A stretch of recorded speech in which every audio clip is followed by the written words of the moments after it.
To me, it's pretty scary how fast the 2025 college football season is flying by, as it feels like just yesterday we were kicking off week 0 from Ireland.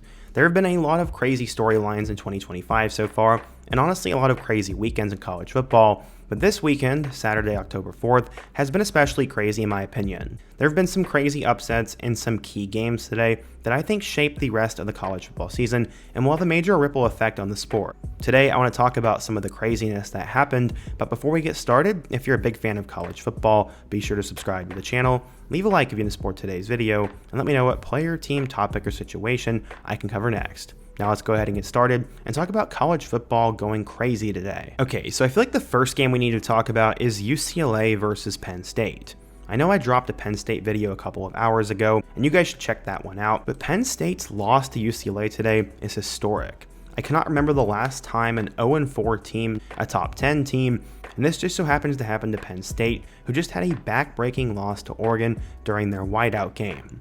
Once again, the Nittany Lions were super hyped up going into this season as they returned fourth-year quarterback Drew Aller, brought back both of their star running backs in Kaytron Allen and Nick Singleton, and loaded up in the transfer portal at the receiver spot with Ross from Troy and Pena from Syracuse. It looked like Penn State had the weapons and the talent to finally put it all together, and I feel like we say this every single year with them, but they once again disappointed. That loss against Oregon might have actually broke the team because traveling on the road to UCLA was supposed to be a tune-up game.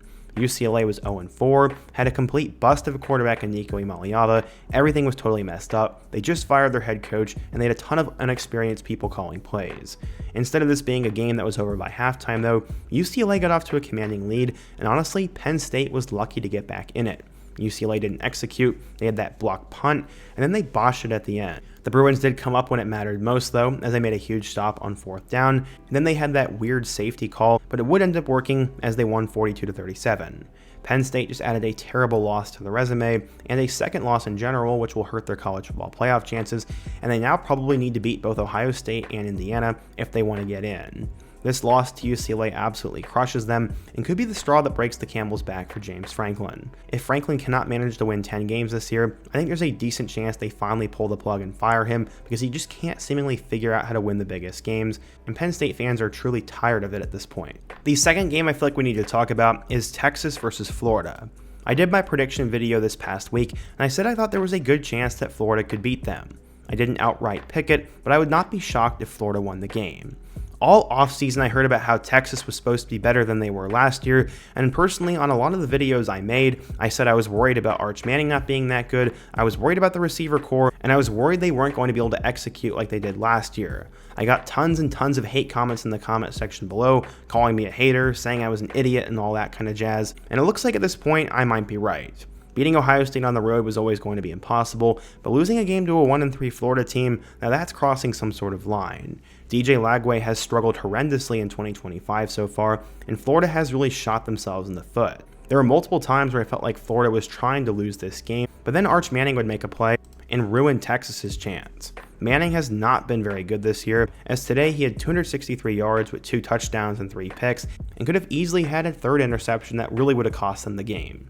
He took that costly sack at the end, and Manning just doesn't seem to have it yet. Maybe there's too much pressure on him, and maybe the expectations are too high, but something is just a little bit off with him. The running game has not been able to get going either, as Wisner was a preseason All-SEC player, and today he only had 11 yards. The receivers just aren't as good as last year, even though everyone in the comment section told me their receiving room was better than last year's, even though they had 3 of those guys drafted, they have just not been able to put it all together this season.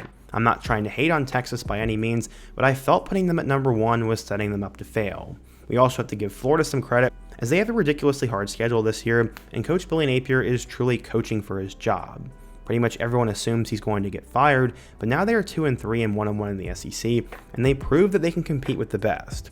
Napier has a top 10 win against Texas, and maybe this will give Florida the momentum they desperately need.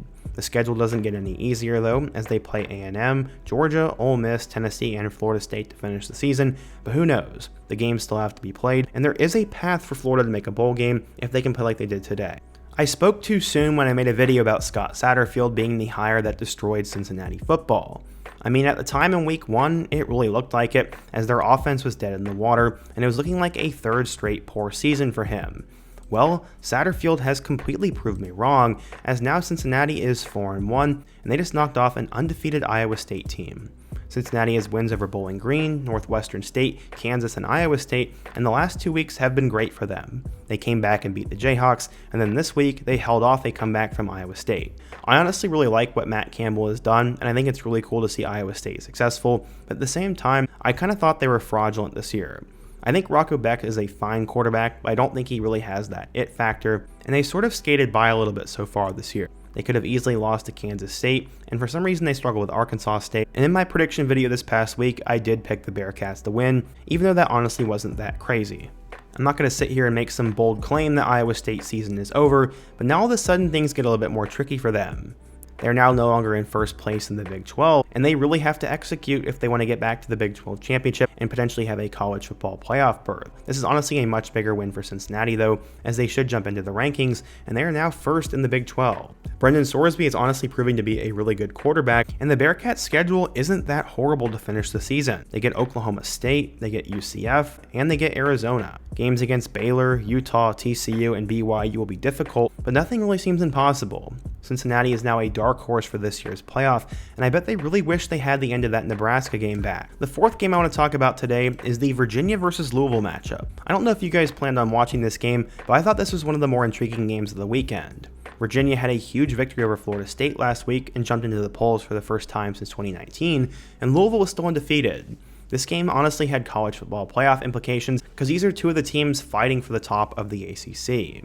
The game ended up going back and forth, and ultimately it ended up going to overtime. It was extremely thrilling. Chandler Morris literally put it all on the line to try to score a touchdown.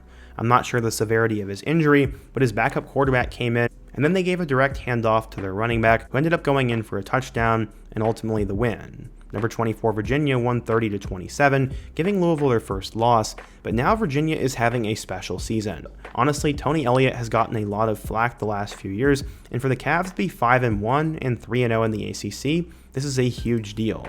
I guess that game against NC State wasn't a conference matchup, which is weird, but Virginia has a real shot at going to the playoff. They play Washington State, North Carolina, Cal, Wake Forest, Duke, and Virginia Tech. While I probably think they're going to lose one of those games, they're playing 6 teams that are not very good and are playing the bottom of the conference. This could truly be a special team for the Cavaliers, and today's win against Louisville marked a step in a new direction for Virginia football that we haven't seen. The fourth game that I feel like absolutely needs to be talked about is Miami versus Florida State.